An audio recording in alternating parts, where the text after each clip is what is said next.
ఈ క్షేత్రంలో సుబ్రహ్మణ్యేశ్వర స్వామి నాగపాము అవతారంలో ఉంటూ 7 తలల ఆదిశేషునిగా దర్శనమిస్తాడు. మనకు ఇక్కడ సుబ్రహ్మణ్యేశ్వర స్వామి మూర్తి అయితే గన చూడచక్కగా ఉంటుంది.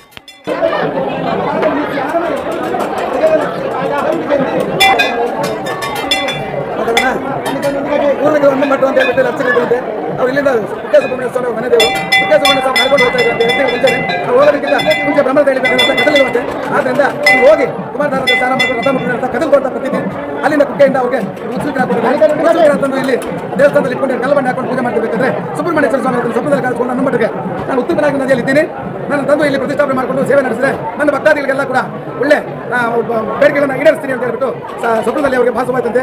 ಅವಾಗ ತಂದು ಈ ಉತ್ತರ ಪಿನಾಕಿನಿ ನದಿ ಮುತ್ತಗಳ ಇರ್ತಕ್ಕಂಥದ್ದು ಆದಿ ಸುಬ್ರಹ್ಮಣ್ಯ, ಕುಕ್ಕೆ ಸುಬ್ರಹ್ಮಣ್ಯ, ಘಾಟಿ ಮಧ್ಯ ಸುಬ್ರಹ್ಮಣ್ಯ, ಇದು ಅಂಜೆ ಸುಬ್ರಹ್ಮಣ್ಯ. ನನ್ನ ಭಕ್ತಾದಿಗಳು ಕೂಡ ಇಲ್ಲಿ ವಿಶೇಷ ಏನಪ್ಪ ಅಂದರೆ ಇವೆಲ್ಲ ಕೀಸೂರವರು